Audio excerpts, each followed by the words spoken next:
The gameplay that we're going to show on our YouTube version of the show will be from the first couple hours of the game. If you watched the directs, if you watched the presentations about Starfield, everything was shown in the directs. Watch at your own risk, but again, minor spoilers from the first couple hours of the game.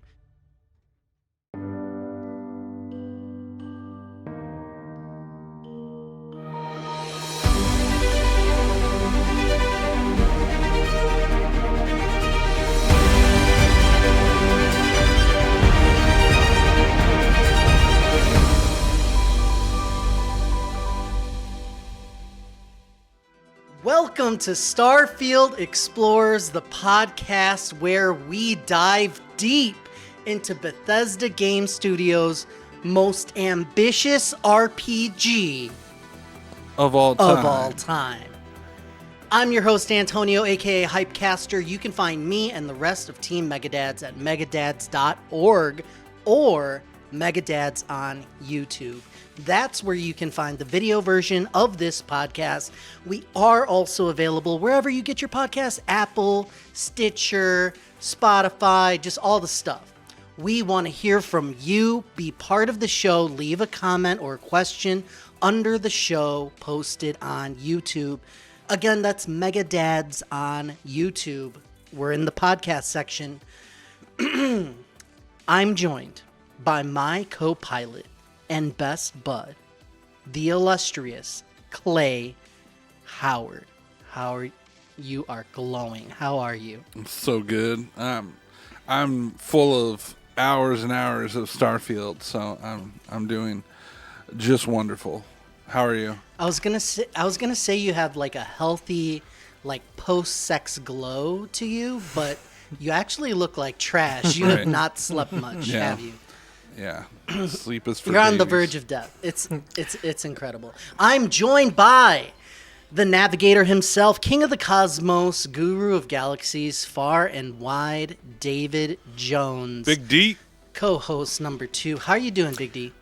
I'm not sure how I like that nickname, but I'm doing great. I have also had quite a bit of hours of Starfield. I don't think as much as Clay has had, but you know, enough to get a feel of it, and probably not enough to assign it a review score like all these other plebes who think they know the game after 30 hours on their reviews. But you know, we'll talk about that. Whoa, shots fired. All right, right now, it's going to be your nickname is Big D or DJ. All I know is a buddy of mine started listening to our show, and he got to the part where Tony first called you Big D. And he texted me. That was the first thing he said. Big D. He thought it was hilarious and awesome all at the same time. So, for what it's worth, you're Big D not from now on. Okay. All right. We got to entertain the listener. That's rule number 1. Yep. If you're new to the show, again, welcome. Thank you to Clay's friend who loves Big D. We really love listeners who love the Big D when we bring it. Every episode, we stay focused on a single topic and do a deep dive into that aspect of the game. So long story short, we keep it short and sweet. In a game this massive, if we just say, hey, we're going to fit it all in an hour or 2 or 3, we're going to miss stuff. Everything is so expansive in this game, more than I even anticipated. I'm glad we have this format. Seriously. We're coming to you 3 days post early release access. So all 3 of us have played it with the early access, some more than others. We'll get into it. We're 4 days from full launch. So the standard launch is still upon us.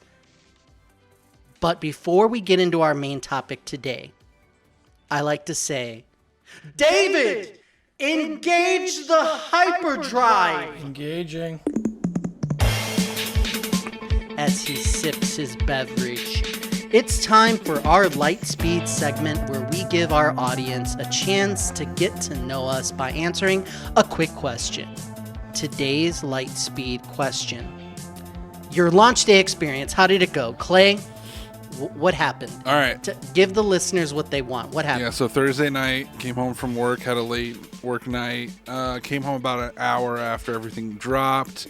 GameStop had not sent my physical copy, so I went ahead and paid for the digital. I double dipped. No. Triple, right? I mean, Well, you got the main game via Game Pass, and then you bought two special Right. special editions. Yeah, just so I can have a physical patch and a metal game case that doesn't come with a disc. So double dipped. So I was playing as soon as I got home. Jumped right in, got my character made. Didn't spend too much time on that. Maybe 30 minutes trying to make a character look like myself. Failed miserably. I still think my Fallout 4 guy looks way more like me than my Starfield guy, but whatever. And then I just went ham until about 2 a.m. and I called it and decided to wait till the next morning to continue. Made myself an iced latte about halfway through and just got that extra little bit of performance because I literally worked 12 hours on Thursday for work because we're setting up for a thing. And so it was a really busy, hectic, stressful day, but it was fun to come home and get some Starfield. Obviously, we got the reviews around noon, so got to read those for a little bit, which kind of helped temper my excitement a little bit and got me through the day. So, yep. That quick aside, because I did a single purchase of the premium upgrade. The physical thing where it just comes with the steel case. I collect steel cases. Like I think only 10, but I only get them for like the huge games. So like I have one for Cyberpunk. I have one for Borderlands. I have one for like a couple different games. Like my favorite ones, I try to get the steelbook, and it's sweet. It is a really nice steelbook. Definitely. And the patch, it's nice. The DLC, though, is going to be insane because now after experiencing the game, I just don't even understand where they're going to go with it. I mean, obviously, you could expand plenty of opportunities, but I don't understand the need because the game's just so massive. Quick for me, I mean, I played less than anyone. I was on a work trip, got delayed coming back in. Got stuck on the tarmac. I had to wait for my copy. I had my brother. He had to pick it up from my house and bring it to me. And then I didn't get to play that night. Didn't get to play until like late deep into Friday. And yeah, I've only logged, I want to talk about playtimes, probably 12 hours. I started the game, played 4 hours, and then did another round doing a lot of game capture and stuff like that, so not too much for me. What's your playtime, would you say, so far, Clay? I'm just over 20 hours right now. Get out of here. Not kidding. You can see it every time you save, so I know exactly. Just hit over. God. 20. You should have checked. You should have checked, Tony, because I think you inflated your time a little bit. Yeah, 12 seems high for you, Tony. I don't know about all that. I think I'm around 12. I think. I'll put money on it. I played quite a bit. I know that I've captured at least 4 hours footage. All right. So, David, I'll check right now as David gives us his rundown. How did your launch day experience go? Was it special? Do you remember your first time? Yes.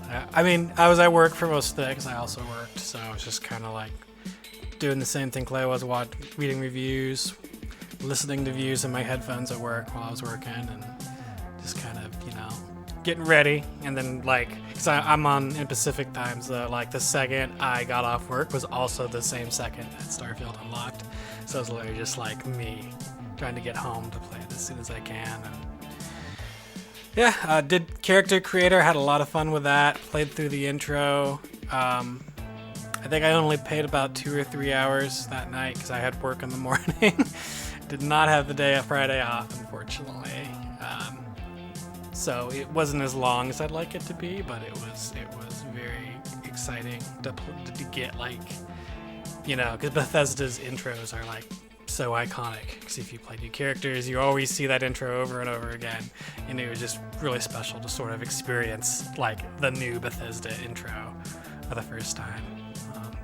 But yeah, didn't get a whole lot done that night with the intro plus character creator. Just wasn't a whole lot of time to do quests. I think I just did some stuff around New Atlantis.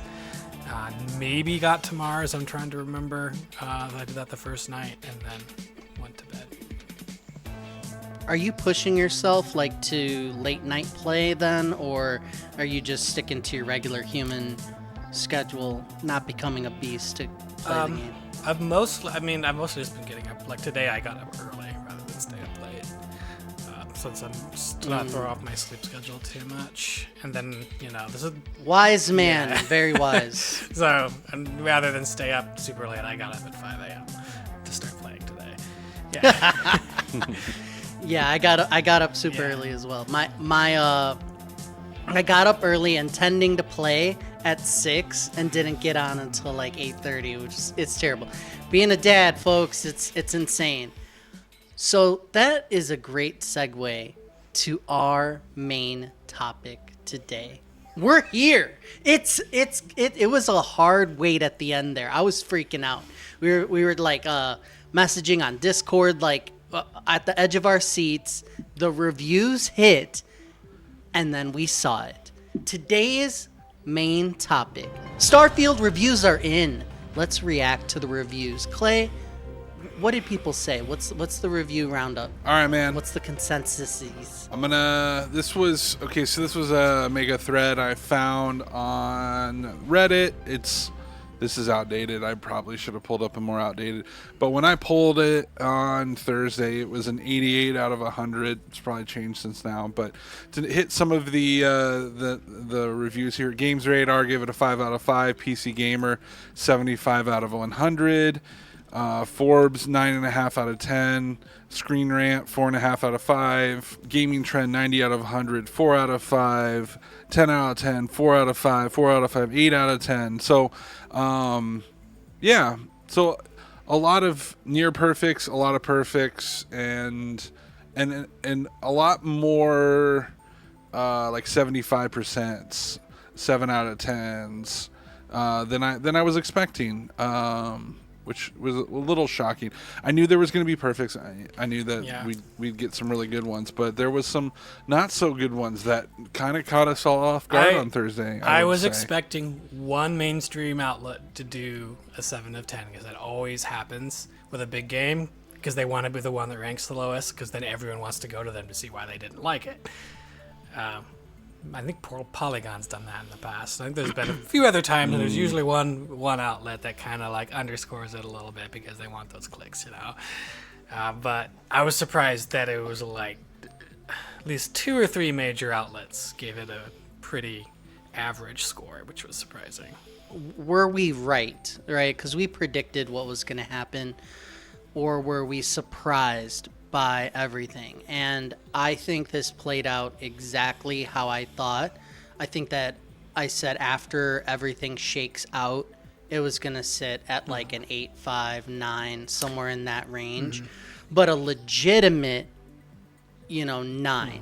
And I stand by that because what I always say is opinions are not all valid in the sense of you have your opinion. I'm not saying it doesn't exist. I'm saying that it's possible to have opinions that are not founded on reality or fact, right? So if I say pizza sucks, it's like, okay, like all pizza, like right away there's like holes in the assertion. It's like, why? Explain what you mean and under what conditions. If you're just throwing a big blanket over the whole thing and saying all pizza sucks, it obviously has a fault in your logic. You have nothing to back it up. So I looked at the reviews, and just as predicted, the low ones, some of the low ones and the high ones, it seemed like unwarranted and on both sides. So I think in the end, we all agree that there were some suspiciously low reviews. And I looked at those, and we'll discuss it. But basically, I walk away saying, based on what you say in your review and what you outline, your pros and your cons, to say that this is a 7 or something like that that doesn't line up with your own scale. The latest news, again, the latest entry here, is 100 critic reviews are up on OpenCritic as of today. on the second, and sitting at an 88% critic average. Once we see Metacritic, we'll see the user score and see if that anything came of the review bombing, which again only would affect people who are randomly making accounts on the user side. So this is a big update that none of us probably saw yet. Are you aware that the lowest Starfield review on OpenCritic is a 5 out of 10 by Paste Magazine? 5 out of 10. I'm floored. I'm shocked. And this is why you question people like integrity. You know, like, is there any world? This is the synopsis. Playing Starfield, this is Paste Magazine, Garrett Martin. Playing Starfield makes me want to play games that explore space and games that were made by Bethesda, but it doesn't make me want to play Starfield. It tries to give us the universe, but it's so weighed down by its own ambitions and fundamental lack of inspiration that it can't even get into orbit. This person is what can I say on this podcast? What kind of bombs can we drop? I bet you he dumb played AF. for like 10 hours max and tried to write a review. I bet he didn't include his playtime. It's embarrassing, you know what I mean, to give a game like this a 5. Having experienced it, you know, I just don't understand. There was an interesting discussion I watched today. It was a couple. I can't remember which game critics. It was one for the Washington Post, one for Kind of Funny, and another one who used to work at IGN, and they were having kind of a discussion about this. And one thing that really struck me is one of them had only played for like 30 hours, and as they were discussing, they were discovering mechanics that the other ones did not know about, and like all these people reviewed the game. I think that's just a point to make with these scores. Is like people had this small period to review it. They had, with how massive this game is, there's no way that they could have experienced or learned everything. And then they are making like these assumptions, I think, or not assumptions. They're making these sort of grand, sort of generalizations about the game, with some cases not even like completing it or fully understanding it or knowing all the mechanics or doing all the things. And then they're like saying it's boring. I saw a comment today where someone was just like, I just landed on a bunch of planets, there was nothing there, this game sucks, or something like that. And I'm like, did you even play the... Like a fundamental like people just don't even of what's happening. Yeah, and I think if this game has like a Skyrim special edition, normally like, you know, re-releases will like rate lower. I honestly think that the re-release will end up being higher scored after people have years to digest and actually understand this game. It's reviews are, what is it trying to accomplish, and understanding that is a way to look at it. And then the other side is, you know, just expectations based on what I want it to be, comparing it to other games, which I do, but it's like, where's your balance? You could, if you go all into here's what I was hoping it was going to be, things are going to get very skewed. As we mentioned, the game is massive, and one thing related to all of that is, what was the game marketed as? In my opinion, the game was marketed to sell, but not marketed to sell what it actually was going to be, which is effective, right? I mean, it got the word out, it was hyped up, but I think they were a little misleading with that. Clay, did anything surprise you? Anything stand out to you? There's just a lot to unpack, but I really want to give you the floor because I want to hear from you your reactions of what other people are saying. Yeah, so one of the big ones that we were sharing around on Thursday, the guy who put 100 hours into the game and then put out his review. Mortismal Gaming. Thank you. If you look up on YouTube, Mortismal Gaming, he reviews things only after he 100%. Yeah, he did a very good review.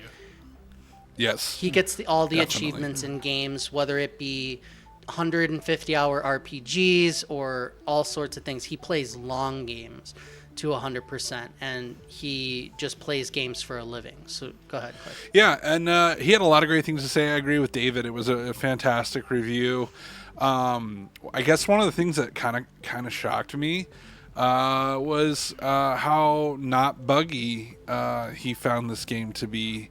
In fact, I think he was the one who said there are still more bugs in Skyrim, and it's like 8th iteration than there is in this game at launch, which is just wild. And yeah, I get it's an older game, and the scope and scale of Skyrim for its time was, so I'm not throwing shade at Skyrim, but it's just like, wow, okay. And it seemed like, from what I could tell, most of the other reviews were also kind of echoing this similar notion that, yeah, it's not perfect. There's still bugs, but it's a lot less buggy. And so I think that was something that kind of caught me off guard. Now, that being said, I have come across my fair share in my 20 hours. And so I wouldn't say it's a completely bugless game. In fact, at one point, I thought I was stuck on a point. I thought I couldn't go any further and it was bugging out, but it ended up not bugging out in the end, so it was fine. But anyway, so that was something where I think I was kind of bracing myself that was going to be one of the major negatives that people were going to harp on, and I don't really think it has been, from my experience. I don't know if you guys saw anything differently, but I'm with you, Clay. Like, it's incredible how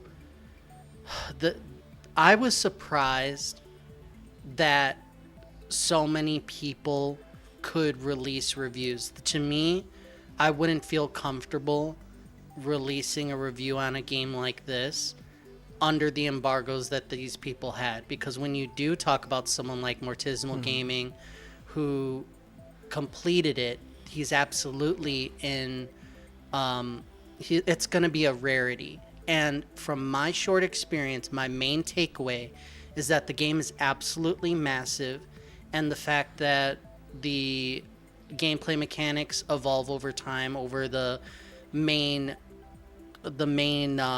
quest, and you don't have to take the main quest. That's concerning, right? Please silence all cell phones. Yeah, I got a little beep there. My bad. It's very surprising that you could release. A lot of other games will come out and people will say, "Oh, review in progress." I'm surprised we didn't see more of those, but I guess it was just the allure of getting something out must have just been too great. I think there was some that did that. I think it was more like the kind of enthusiast YouTube channels. Like, there was one, I think it was Mr. Matty. He said he played it 75 hours and still wasn't comfortable giving it a score.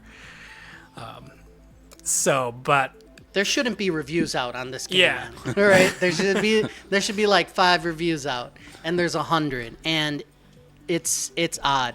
Can you review a game without completing it? My opinion is that you can, because I've always said that after 5-6 hours with a game, you can at least give a first impressions, because games typically don't change dramatically after the first 5-6 hours. You know what you're getting. You haven't experienced the story in full, obviously, and you haven't wrapped it up yet. There's a lot to it that you haven't seen, but the base quality of the game and the things that you're doing, the gameplay loop, has been established, and you could at least speak to that. But if you can't speak to all the gameplay mechanics, all the systems, like, can you review a game? I don't think so. So very odd. David, well, I want to talk about some, unless anyone else has anything to add, I want to talk about a few reviews that stood out to me and some things that were said. Let's go to the Dan Stapleton IGN review. Clay, you skipped it when you did your review roundup there. Was there a reason why you skipped it? Because I knew you had it written here and we were going to talk about it. Oh, okay. I thought you were just personally salty about it, which I could totally understand. I think David's salty about it. I want to hear what he thinks. I didn't know Paste Magazine gave it a 5. All right, so we talked about that, but really IGN led the way in the fact that they were out at the embargo, and them and GameStop had given one of the lower, along with PC Magazine, one of the lower scores, right around the 7s is where these outlets landed. So I'm going to read the synopsis here from Dan Stapleton. I feel like I'm the kind of person Starfield was made for. I love Bethesda's last single-player RPG, Fallout 4, maybe a bit too much. And there's nothing I like more than a sci-fi universe with spaceships, lasers, political intrigue, flying every which way. And yet, a dozen hours into Starfield, I was feeling lost in space. Things never went too far off course while I was flying my rinky-dink little ship around, chasing down mysterious... I'm going to skip that part, the spoilers. Blah, blah, blah, blah. Okay, even when it mostly righted the ship, I was loving the story, side quests, and launching boarding parties on enemy ships. There were still too many problems that constantly popped up, forcing me to curb my excitement. It's a bit like Starfield's own elaborate shipbuilder tool. Even though you can slap a bunch of high-end parts together, it will technically fly. Sometimes it's just not the best fit. There are a few... This is one of the key points of what he said. There are a few choices you can make that affect who lives and who dies. And there's a decision about philosophy, blah, blah, blah. But most is going to play out the same way regardless. And I can see some of what he was saying there. Some of his main complaints were a slow start, lack of maps. There's no, like, local maps or maps of the... locations that you go to, which is very surprising, but he had some legitimate complaints. David, what do you think about Dan Stapleton after, playing the game a little bit yourself and reading what he had to say? Do you think this is a well-founded review, like well thought out? It just really strikes me how, not just me, but I've read other reviews that say some of the opposite of what he's saying. I'm not sure if I've ever quite seen a game like this where it just seems like people are having entirely different experiences with it. Maybe that speaks to the amount of massive this game is, because you can have an entirely different experience depending on what you do. Like for me, I don't feel like it's a slow start at all. Like, I feel like I was out doing stuff fairly quick. And but I have heard, even from people who've liked the game, I've heard from multiple people now. I don't think I'm at this point that they say, like, once you get to a point, it gets way, way, way better. And I haven't even reached that point yet. And I feel like, I don't feel comfortable, like, entirely ranking it. I have probably enjoyed what I've played so far more than the entirety of Fallout 4, which... He gave a 9.5 for some reason. Just thought I'd bring that up, But, yeah, maps, yeah, they suck. They've sucked in like every Bethesda game I've ever played. They're terrible. I found out that you can use the scanning tool to get like a little waypoint, and that has massively helped. But let's not like pretend that Fallout had amazing maps either. Like, they did not. They were horrific. In some cases, I would say they were worse. You don't really. I think they're making the excuse that you don't really need them, and maybe they want to give you that feeling of having to kind of navigate in a world yourself a little bit by not just showing you everything. But I don't know. I'd rather have maps, but it doesn't really, at least for me, it doesn't really significantly make it less fun. It's just kind of like you pull up the map, you're like, yeah, that's useless, and then you go back to having fun. It's still completely playable. It's weird because there is a map. It's just blank. Like they have, if you go to a planet, there will be it's like, just looks like dots. It's like it just shows you are here. You can even like move the stick around and see that there is area, but it's just dots. There's no, detailed topography information, roads, like waypoints, anything like that. Well, actually waypoints in the city version, but in the planet version, it's like there is a map and nothing's there. What I'm thinking is they realize they can either make maps of the city portions only and not the planets, and then they decided to just do away with both. And they're like, no, there's no way we're going to do the planets. It's too time consuming. There's nothing on them, not much on them to begin with. So let's just call it an added sense of exploration. And if you're looking at the map too much, it's not a good thing. You don't really get engrossed in the world, like the walking the streets, so to speak. So I think that's what happened. It should have maps. I don't know. I see that as a valid argument. The slow start, totally agree with you. If anything, I think the start was too fast. We will get into as a separate thing how the intro of the game ranks compared to the other Bethesda Game Studio games, and if it makes a good first impression on our next episode. But long story short, for me, I think it went too fast. I think the setup was, I think they focused in development on particular sections. You could clearly see where the effort was put in, and on the very first part, I think it was just kind of rushed. They're like, we need to start somewhere. You know, you're a miner, and it doesn't make 100% sense. But Clay, what do you think about the IGN review and all the other 7 reviews? I don't know if you were able to read PC Magazine or GameSpot, but these are some of the ones that were low. What are your thoughts? Yeah, I mean, I guess at first I was a little concerned when I read them. Not so much like worried that I wasn't gonna like the game, but concerned about people maybe just reading that it's a 7 and deciding I'm not gonna play this. Like, whether or not we want to admit it or not, IGN does carry a lot of weight, and so same with like PC Gamer and stuff. Like they're a pretty, they carry some weight when they say stuff. A lot of people listen to what they're saying, take it to heart or whatever. So I was a little concerned, but we were all a little skeptical when we watched the reviews, listened to the reviews, read them, that I don't know about this. Like, he's not really backing up his points super great, and kind of making some just oddly vague statements, saying there was the one statement he made about how a game like this, it shouldn't take 10 hours to get into it before you start enjoying it. And I remember David being like, that's exactly how these like long RPGs go. Like that's how it is. And so it wasn't even like I don't know. So it wasn't even 10 hours to get fun. Well, I agree. I will say, in my opinion, it was a quick start. It didn't feel slow. I will say I didn't get hooked until later. But that doesn't mean that it wasn't good in the beginning. It was just at first I was like, all right, this is good. Like, okay, this is working. And then it was like at that 10-hour mark, I think that somewhere around there, all of a sudden I was like, well, I'm having a hard time like walking away from this now. Where in the beginning I was like, oh, I can pause this and go do something. But at some point it got its hooks in me. I don't know exactly what point it was. And so I don't know if that necessarily lines up with what a lot of these 7 out of 10s are saying.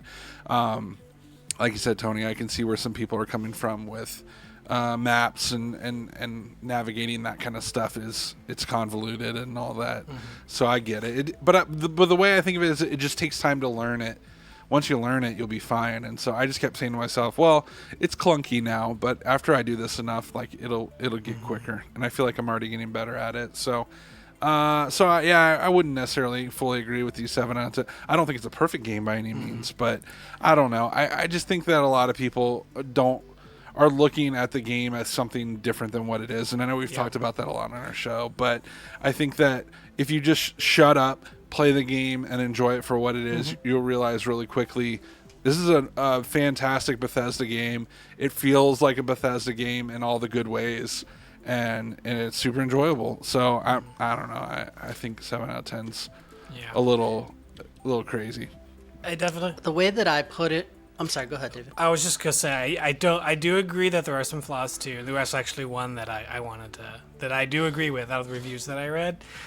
So far, that may change because I said I haven't really scratched the surface. Is that there is almost a feeling of being a little bit more closed in because you're fast traveling around to like landing points so much. And there is a big chunk of when we normally play Bethesda games where we're just kind of walking through the wilderness and stumbling upon things. And that does feel missing from what I've played. To me, it doesn't make it a bad game, though, but it is something that I kind of felt like a little bit of disappointment because I did think that was going to be there, that there would be really big, giant, handcrafted spaces more than just the cities. But I don't really know that for sure because I barely scratched the surface of the game. But I've heard a couple people complain about that, and that was something that I kind of noted, that this feels a little more like I'm not really contained because I can go anywhere, but I kind of have almost the feeling of it because I don't have that stumbling through the wilderness sensation anymore. But that's just go ahead. When I talked about Starfield in space and on the show, my reaction was it's not possible because you have a map in Skyrim where you, like you said, go a little bit in any direction and you're going to find something unexpected, and a thread that leads you down a path you weren't expecting, and then you come out the other end of the dungeon on far side of the map. It's not in the game. The way that they've done it is segmented. The planets are separate. There's a lot of fast travel, and the ship, you go in, loading screen. Even the warp jumping was like not as impressive as I would like. So the problem was, and I mentioned it earlier in this episode, is the marketing. One of the reviews I'll talk about later, ACG, said it's an RPG made within a space theme and setting. It's not a space exploration game first. And that's true. It's just they were marketing 1,000 planets and like discover, freedom, all these things, and it's all technically true. But I was saying in the chat, I'm like, No Man's Sky screwed this game in the sense of I can go from space to the planet, the way that how fast the ship goes, and the transitions being seamless were just mind-blowing. It was the crux of the game. It was the selling point. And then they added on to that with future updates. So it was gonna hurt. And it was never... I don't know if they ever attempted to do that, but it is not the focus of the game. It's not what they're intending. They didn't even, in the end, try to deliver that. It's like, hey, we're going to give you stuff to do. Once you fast travel and get there, you're going to be experiencing something worthwhile. But we've taken out the boredom of space travel.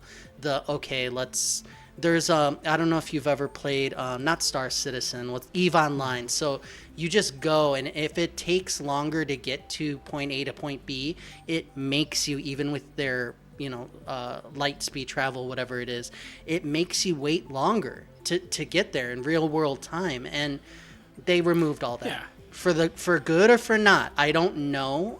I think we have to play more hours to see how much it really breaks that illusion of the vast galaxy, but it's good in what it's giving. It's warp drive. I feel like it's realistic. I think it's cool in its own way because you can see the little waypoint even when you can't actually get there. And like in reality, if you were gonna propulsion go forward, you couldn't. You'd be dead by the time you made it to that location. So this is just kind of like you're jumping into going through a space-time warp, and you're jumping into orbit, and that's kind of cool too. And I kind of had a cool moment today where I just got out of my ship in orbit, walked around, and then just looked at like the planet outside my window. Oh yeah, and just that's just like a really cool feeling. And it still, to me, feels completely immersive and realistic. I don't think you need. What do you think about? Go ahead, Clay. What do you think about the segmented nature of the game? A huge con or way that people have docked the game a bit. That it doesn't have that seamless travel. Yeah, I get it. It definitely... Do you think they marketed it that way? Were you expecting that they were going to do something more than what they accomplished based on what they marketed? No. And I guess I'm just more annoyed that it takes so long to do something. So if you're on a planet and you want to go somewhere, you have to fast travel to your ship. You got to get in your ship. Granted, you can skip some of these steps if you want to. Get in your ship, then you take off, then you're in space, then you open up your map and choose where you want to go, or you select the cursor, you cursor over to it, and you can hit X. Then it does the space travel to the planet. Then you're in space by the planet. You have to select the planet, pick where you want to land. It does the landing animation. Then you can get out of your ship and go do and like I said, you can skip some of that. You can make it a little bit faster, but but that is the process. In at least one way you could do it, and so I could see why people are like, it just feels very convoluted. and just a lot more weird. difficult than it needs to be. I saw but- some people didn't realizing that you could skip some of that stuff. I think that's part of it. I saw someone Yeah. whose mind got blown. Because if you go into like your missions, you can fast travel from the mission screen to that point as long as you've traveled there before. Right. So you can go right from where you're See, walking to like orbit and skip all half of that stuff.